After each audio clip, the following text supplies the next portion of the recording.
MotorWeek is made possible by TireRack.com and RockAuto.com.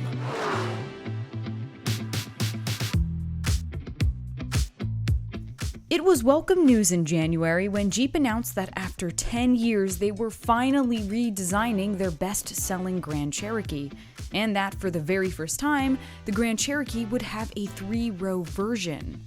So recently, Jeep invited us out to their home in Detroit to drive the all-new 3-row Grand Cherokee L, the first of the new WL generation to launch.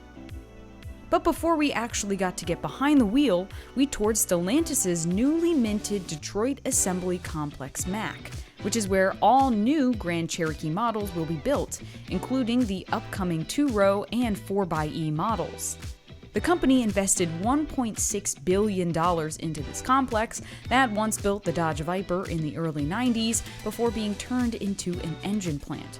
The MAC plant is focused on addressing the quality issues the brand has faced, with plenty of robots and humans checking on progress every step of the way.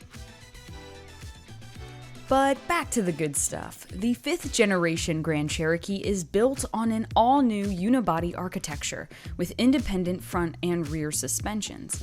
It also gets a cleaner and more aerodynamic look.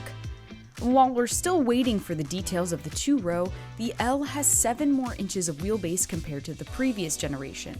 And due to utilizing more aluminum parts, the L isn't much heavier either, but it did feel large when we took it out on the highway. It is still surprisingly nimble though, thanks to the Quadralift air suspension, which allows for up to 10.9 inches of ground clearance. Other goodies include 18-inch wheels with optional 21s, an American flag on the front door badging, and standard LEDs all around. Powertrains are familiar with the 3.6-liter Pentastar V6 that outputs 290 horsepower and 260 pound-feet of torque, while the optional 5.7-liter V8 ups horsepower to 357 and torque to 390 pound-feet. Both are paired to a new 8-speed automatic transmission. Max towing capacity for the V8 is 7,200 pounds, while the V6 can tow 6,200 pounds.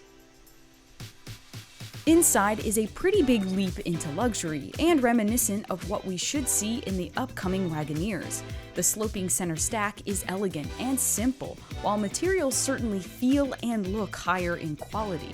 The Uconnect 5 infotainment system is impressive and fast, with the ability to customize widgets on the 10-inch screen. Navigation, off-road controls, and optional night vision translate seamlessly into the dash cluster. There are plenty of safety features and driver assistance systems too, including the hands-free Level 2 autonomous system Jeep plans to launch later this year. There is room for either 6 or 7 passengers, as slide and tilt bucket seats come standard for the 2nd row, making the 3rd row easily accessible and usable for adults. And while this Grand Cherokee is pretty refined inside and out, it's still a Jeep, which means it is packed with tons of off-road capability. 3 4x4 systems are available, each being equipped with an active transfer case to manage torque on and off-road. We had the chance to test these off-road systems at Stellantis' Chelsea Proving Grounds. Rock Gardens were no match for the rear limited slip differential that easily supplied torque where it was needed.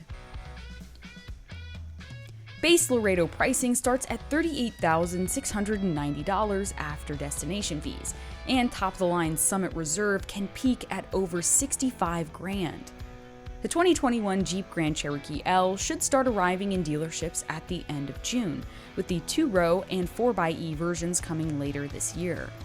We'll have more on the 5th generation Grand Cherokee coming up soon, right here on MotorWeek.